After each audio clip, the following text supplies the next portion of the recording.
Bienvenue dans notre cabinet de curiosité. Vous avez quoi? C'est le genre de truc qui fait cauchemarder. C'est plutôt ce qu'on trouve dans les rêves. J'ai un appareil à tremblement de terre là-haut. Il a dit appareil à tremblement de terre. J'adore. C'est une poupée parlante d'Edison. Incroyable. C'est la première poupée parlante créée il y a plus d'un siècle par Edison.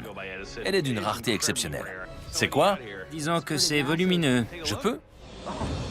Oh la vache! Obscura n'est pas le magasin d'antiquités où irait votre grand-mère. À moins qu'elle soit très excentrique. Serait-ce une camisole de force? Je m'appelle Mike.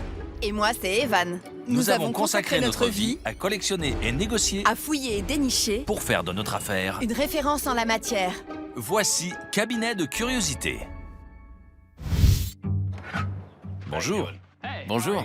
N'hésitez pas si vous avez des questions. J'ai un truc carrément flippant, assez gros et brut de décoffrage. Je crois que ça devrait plaire à Obscura. Vous avez quoi? C'est mort et je me félicite que ça soit mort.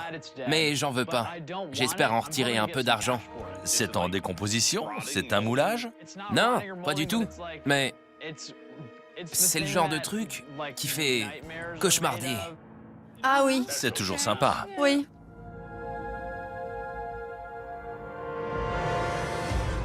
C'est un vampire. Ça n'a rien d'un cauchemar. C'est plutôt ce qu'on trouve dans les rêves. C'est vraiment magnifique, à condition de ne pas le voir voler trop près. Qu'est-ce qui vous fait penser que c'est un vampire? Les énormes crocs. Les vampires attaquent le bétail, les vaches, les chèvres. Ils sont considérés comme des nuisibles. La chauve-souris n'absorbe que très peu de sang. C'est vraiment un tout petit animal. On la sent à peine. Les vampires consomment la moitié de leur poids en sang pour se nourrir. Ils digèrent tellement rapidement que quelques minutes après avoir mangé, ils urinent ou défèquent sur leur proie. Le truc, c'est que les vampires sont plutôt petits. Votre bestiole est gigantesque. Ce sont des mini-chauves-souris. Leur envergure est d'environ 20 cm, soit la taille de cette aile. En tant que membre de longue date du Comité international de conservation des chauves-souris, je dirais qu'il s'agit peut-être d'une philostomidée. Elle a ce long nez recourbé caractéristique. Mais honnêtement, il existe plus de 1250 espèces de chauves-souris différentes. On ne peut pas déterminer de quelle espèce il s'agit. Donc, vous seriez prêt à l'acheter ou... C'est vraiment une chauve-souris sympa. On aimerait la voir dans notre magasin. Je peux simplement vous dire que ce n'est pas une pièce très ancienne et elle ne vaut pas tant que ça. On pourrait l'acheter pour environ 75 $. C'est bon? Ouais, ça me va. Bien. Merci.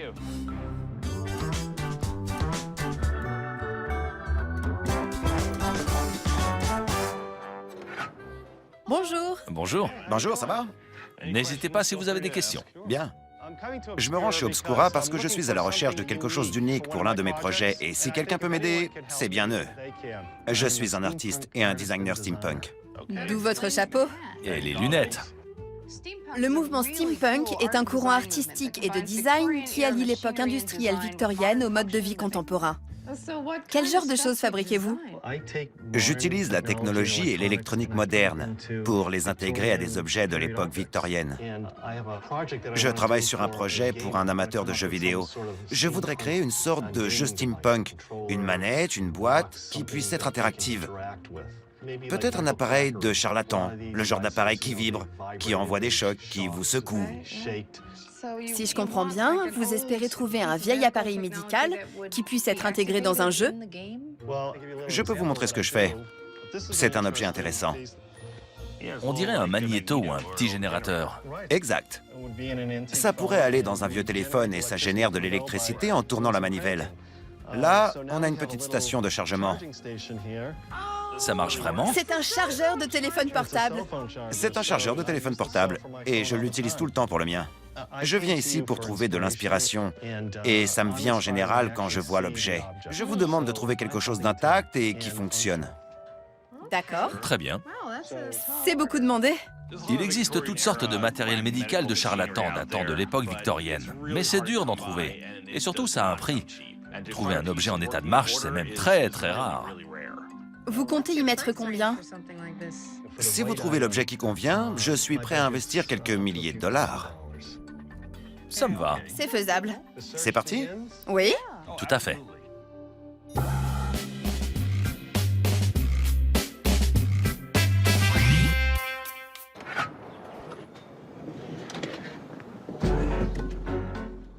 Vous avez besoin d'un coup de main?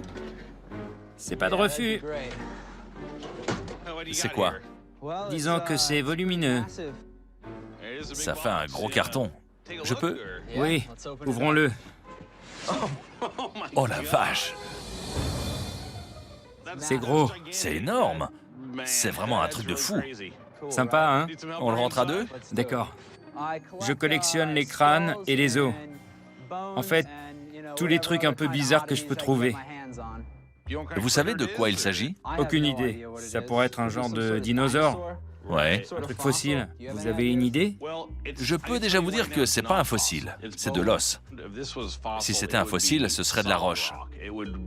Ça serait bien plus lourd. J'écarte l'hypothèse du dinosaure. Mais ça peut quand même être un animal ancien. Certains animaux qui ont vécu il y a 15, 20, 25 000 ans, comme les mammouths, les mastodontes, ce genre de choses, ne sont pas des fossiles, mais se présentent à l'état d'ossement. On voit ici des cavités pour des dents ou des défenses. C'est possible que ce soit un animal ancien, voire une espèce éteinte, mais j'en sais rien. C'est dommage que Ryan ne soit pas là.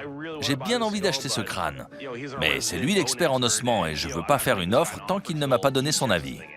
J'ai très envie de montrer ça à notre collègue Ryan pour lui demander son avis. Oui, ce serait top. J'ai demandé à Ryan de passer pour qu'il nous montre l'étendue de ses connaissances. Ça vous dérange si j'enlève la partie supérieure Allez-y. pour voir les mâchoires? On voit bien ici où il y avait les défenses. Elles sont assez impressionnantes, surtout celles qui sortent d'ici. Là, ce sont juste des dents plus petites. De toute évidence, si vous regardez les yeux, vous remarquerez qu'ils se situent au sommet du crâne. Un petit indice. D'accord. Vous connaissez ce jeu des années 80, les hippogloutons? Ah, putain, j'ai compris. C'est un hippopotame. C'est un hippopotame. Terrible. Les hippopotames ont la particularité de passer la plupart de leur temps dans l'eau. Vous pouvez voir que leurs yeux, leurs oreilles et même leur nez sont situés vers le haut de leur crâne. Ça s'explique par le fait qu'ils prennent très facilement des coups de soleil. J'ai même lu qu'il faisait caca uniquement dans l'eau. À en juger par la patine sur ce crâne, je dirais qu'il a entre 20 ou peut-être 50 ans. Il est également un peu abîmé sur le dessus et il lui manque quelques dents. Vous espérez en tirer combien? 1000? C'est pas loin du prix auquel on pourrait le vendre. Vous dites combien? 350? Ouais, dans ces eaux-là. On dit 400? C'est bon. Ouais, 400 c'est bon, c'est honnête. Excellent.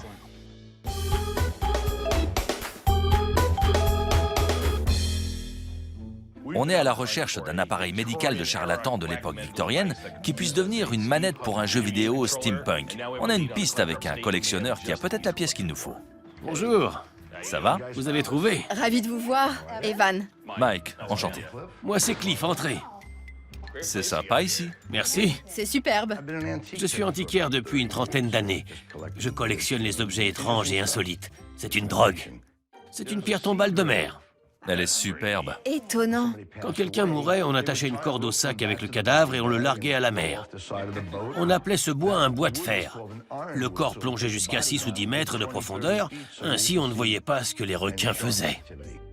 Vous avez vraiment de belles choses dans votre collection. Vous disiez que vous aviez un appareil médical de l'époque victorienne. Au sous-sol, vous voulez voir? Et comment? Allons-y. C'est un peu le bazar en bas, il y en a de partout. Oui, en effet. J'ai un appareil à tremblement de terre là-haut. Il a dit « appareil à tremblement de terre ». J'adore. Le docteur Bradlington, originaire de Caroline du Sud, a découvert que les tremblements de terre déclenchaient une libération d'ions dans l'atmosphère. Il a conçu cet appareil pour, en quelque sorte, piéger ces ions. Une fois les ions emprisonnés à l'intérieur, vous mettez ceci autour de votre poignet. Ça crée un contact métallique, c'est ça? Vous pouvez vous bombarder vous-même ou quelqu'un d'autre, et c'est censé soigner toutes vos maladies. Un bel appareil de charlatan en tout cas. Transformer les ions d'un tremblement de terre pour faire des électrochocs, ça c'est du charlatanisme. Cette boîte à tremblement de terre fonctionne vraiment? La vraie question c'est... Est-ce que ça a fonctionné un jour? Mais non, elle ne fonctionne pas. Les batteries sont mortes. Et le fil est assez cassant. Bruce a spécifiquement demandé un objet en état de marche et avec celui-ci, c'est loin d'être le cas. On doit chercher ailleurs. Je crois qu'on va faire l'impasse sur l'appareil à tremblement de terre et ses batteries. Pas de souci. Notre client veut quelque chose de costaud. Je comprends. On est à la recherche du parfait appareil de charlatan de l'époque victorienne pour notre client Bruce. Pour le moment, on n'a rien trouvé. J'ai donc décidé de parcourir les petites annonces et j'ai trouvé un type du Massachusetts qui n'est pas un collectionneur, mais qui prétend avoir dans son sous-sol ce que nous cherchons. C'est notre seul espoir. C'est sous le drap.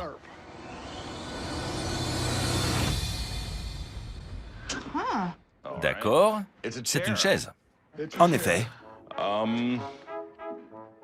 Et en fait, c'est quoi? on l'utilisait pour soigner les troubles intestinaux. Et comment ça marche? Vous vous installez sur la chaise pendant 3 à 10 minutes. Elle stimule vos intestins en les faisant vibrer. C'est quelqu'un qui la secoue ou... Non, elle est entraînée électriquement par une courroie. Ah, d'accord. Elle a un moteur d'une puissance d'1 demi-cheval et elle vibre verticalement. Je vois le mécanisme dessous. Quelqu'un veut l'essayer? Elle est en bon état de marche? Absolument. Tu te sens de le faire? Vas-y, toi. Shifumi. D'accord. 1, 2, 3. Coupe, coupe, coupe. Papier. D'accord. À toi l'honneur. Terrible. Je le sens même d'ici. Stop! Oh là là, c'est vraiment dingue. Cette chaise est incroyable. Si Bruce pouvait installer un joystick dessus et utiliser les vibrations de la chaise dans le jeu, ça serait la meilleure chaise de jeu vidéo steampunk au monde. Vous demandez combien pour cette chaise? Mon prix est de 3000 $. On avait plutôt dans l'idée de l'acheter entre 1800 et 2000 $. Compte tenu de sa rareté, je ne peux pas descendre en dessous de 2500 $. C'est votre dernier mot? J'aime pas demander ça, mais... Je ne bougerai pas de 2500. Bon, affaire conclue. Merci. Merci. Merci à vous. De rien.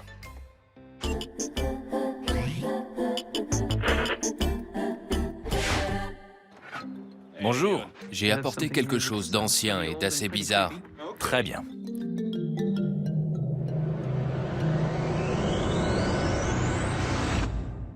Super. Vous êtes au bon endroit. C'est une poupée parlante d'Edison. Bon sang, c'est la première poupée parlante au monde. Toutes les poupées modernes disent « maman », ce genre de choses. Tout est parti de cette poupée. Le son provient d'un phonographe placé à l'intérieur de la poupée. Elle a été créée par Edison il y a plus d'1 siècle. C'est la technologie avant l'heure. Il y a le phonographe dedans? Non, il en existe peu avec un phonographe. C'est très rare de trouver les mécanismes. Le phonographe est très fragile. C'est en fait une manivelle qu'on remonte, une manivelle graissée avec tout le mécanisme. Les enfants ou les personnes qui jouent avec, et on sait que les enfants manquent un peu de coordination, devaient la faire tourner à la bonne vitesse. Ça cassait souvent. Il n'y en avait pas tant que ça. Beaucoup d'exemplaires étaient retournés. Sans compter qu'elle coûtait très cher, genre 10 $, rien que pour une poupée ordinaire blanche. Si vous vouliez le modèle de luxe avec une jolie robe, il fallait compter 20 ou 30 $. Ça semble pas cher de nos jours. Mais en 1890, ça représentait plusieurs semaines de salaire. Ce que vous coûtait votre loyer, de quoi nourrir et entretenir votre famille, c'était le prix d'une poupée.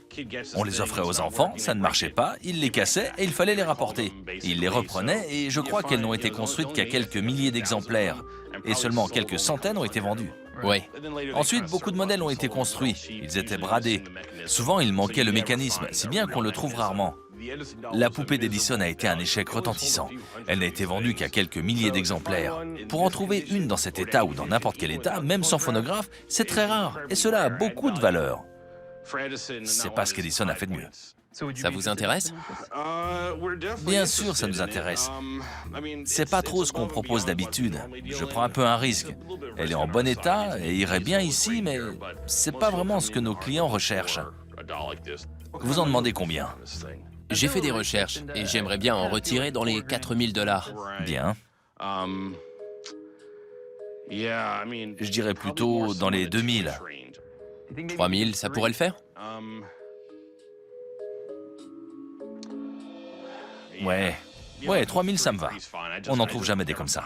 Parfait, merci. Merci à vous. Je l'ai acheté 3000 $. J'espère que je me suis pas trop emballé, mais je connais un collectionneur d'objets d'Edison. Il voudra peut-être cette poupée, s'il n'en a pas déjà une. Entrez, Mike. Je vais vous montrer ma collection. Allons-y. Cela fait 45 ans que je collectionne des objets que j'appelle édisoniens. Je trouve ça fascinant qu'un seul homme ait su créer tant de choses. Ça va de l'éclairage à la sonorisation, à la musique, plus tout le reste. C'est vraiment de la folie. Une vraie caverne d'Ali Baba, dans le bon sens du terme. Il faut être un peu fou pour amasser autant de choses, mais ça en vaut la peine. Je savais que Charlie collectionnait des objets d'Edison, mais ça dépasse tout. C'est plus une collection, ça vire à l'obsession. On se croirait dans un musée. C'est quand même spécial, il y en a vraiment de partout. Vous aimez? Waouh, c'est quoi? C'est l'un des tout premiers jukebox. Il date du début du XXe siècle. C'est dingue. 24 cylindres. Vous mettez une pièce, vous l'allumez, il y a un pavillon au-dessus. Ça doit pas courir les rues. Il n'en existe que 3. Incroyable. C'est l'un des plus beaux objets que j'ai jamais vus. Ça, c'est intéressant. Ce sont des singes. Vous mettez une pièce et ils jouent. C'est génial. Ça joue de la musique. J'en ai vu des versions différentes. Tout à fait. Des plus anciens, des plus récents. Et celui-là fonctionne aussi? Absolument. C'est génial. J'adore quand les collectionneurs ont des objets en état de marche. Je vois tellement de choses aux puces ou dans les salles de vente qui sont en 1000 morceaux. C'est bien de voir des gens comme vous qui prennent soin des choses. J'ai aussi des phonographes Edison, des radios Edison qui marchent encore, et les premiers phonographes. Avec la manivelle. Un phonographe qui fonctionne avec des cylindres. C'est vraiment une collection exceptionnelle. Si ça vous a plu, je pense qu'il me reste une chose à vous montrer. D'autres objets? Oui, c'est la canne qui a appartenu à Thomas Edison. Il a marché avec? Oui, elle vient de chez lui. Elle m'a été donnée par un monsieur qui a travaillé pour Thomas Edison. C'est incroyable. C'est vraiment un objet incroyable. Merci. C'est vraiment un collectionneur très sérieux. Et comme ma poupée n'a pas de phonographe, j'espère qu'il la trouvera à la hauteur. Je vous montre la poupée? Oui, j'ai hâte de la voir. Parfait. Quelqu'un m'a apporté ça. Bien. Elle n'a plus de robe. Il faut la retaper un peu. Et il manque le mécanisme. C'est vrai. Mais beaucoup de modèles ont été vendus sans mécanisme parce qu'ils ne fonctionnaient pas bien au début. Exact. J'ai une reproduction faite par quelqu'un. Ah oui? Vous me la tenez? Bien sûr. Voilà à quoi ressemblait le mécanisme de la poupée. D'accord. Il y a un pavillon et une petite manivelle. Le tout rentre à l'intérieur de la poupée. Ce pavillon se mettait à ce niveau. D'où les petits trous. Voilà à quoi ressemble le disque. C'est très fragile. C'est de la cire? Oui. Une fois placé à l'intérieur, il y a un petit trou à l'avant pour la manivelle. En la tournant...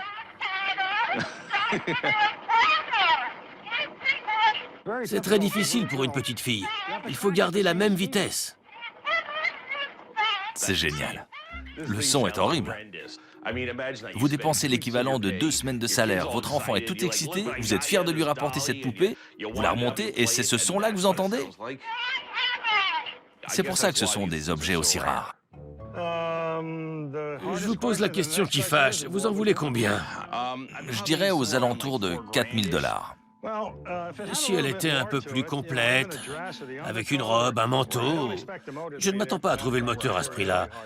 C'est vraiment très dur à trouver. Je dirais dans les 3500. On coupe la poire en deux. 3800, ça vous irait? J'aime vraiment bien cette poupée. Ça a toujours été l'une des inventions d'Edison qui plaisait le plus. Et elle est très rare. 3800, c'est parfait. Je serais ravi de l'avoir pour ce prix-là. Merci beaucoup. Merci. C'est beau? Parfait.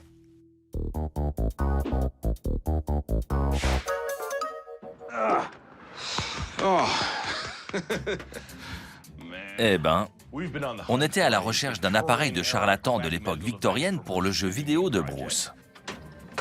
Bienvenue, bonjour Mike. Ça va, Bruce? Ça nous a coûté les yeux de la tête. J'espère que ça lui plaira. Je vous fais visiter rapidement? Volontiers? Avec plaisir. C'est ce que j'appelle mon poste de commandement d'orgue steampunk de l'époque victorienne. Il s'agit en fait d'un orgue de l'époque victorienne transformé en ordinateur de bureau. J'adore la webcam. Elle vous plaît? Vous voyez cet effet tunnel ici? C'est parce que la webcam est placée à l'intérieur d'un appareil Brownie du 19e siècle, dans le soufflet. Vous regardez en fait depuis l'intérieur de la lentille. C'est vraiment impressionnant. Toute la mise en scène est assez remarquable. Je crois que vous allez aimer ce qu'on a trouvé. Je pense qu'esthétiquement, ce sera parfait. Allons voir ça. C'est parti. Après avoir vu ce que faisait Bruce, je pense qu'on peut vraiment faire de bonnes affaires avec lui.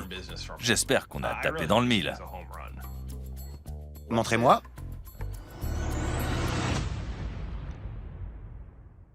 Tada!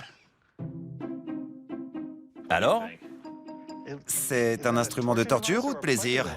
Disons les deux. Il s'agit d'un appareil médical de charlatan. J'ai du mal à imaginer ce qu'on peut faire avec. Ça vous guérit de tout. Ça fluidifie la circulation du sang, ça soigne les migraines, ça stimule vos organes internes. C'est assez puissant. Que du bon. Il faut que vous l'essayiez vous-même. Ça vous dit? Oui, bien, je vais m'installer. Installez-vous. Tenez bien les poignets. Détendez-vous. Ça va être magique. C'est parti. 3, 2, 1. On sent bien les vibrations. De bonnes vibrations. Alors, quel est votre verdict? C'est une expérience. Je pense pouvoir l'utiliser. On a pas mal galéré pour trouver ça. Ça n'a pas été facile. On s'est retrouvé dans des impasses, sur des fausses pistes. On vous le fait à 4000 $. J'avais plutôt dans l'idée 3000 $. Disons qu'on peut peut-être couper la poire en deux. 3500 $. Tandis quoi? Pourquoi pas? Affaire conclue. C'est parfait. Merci beaucoup. Merci à vous. Ça n'a pas été de la tarte de trouver cette chaise. Au final, on n'a peut-être pas gagné beaucoup d'argent. Mais on a entamé une nouvelle collaboration commerciale avec Bruce. Je suis sûr que pour son prochain projet ou pour un nouvel objet steampunk, il fera confiance à Obscura.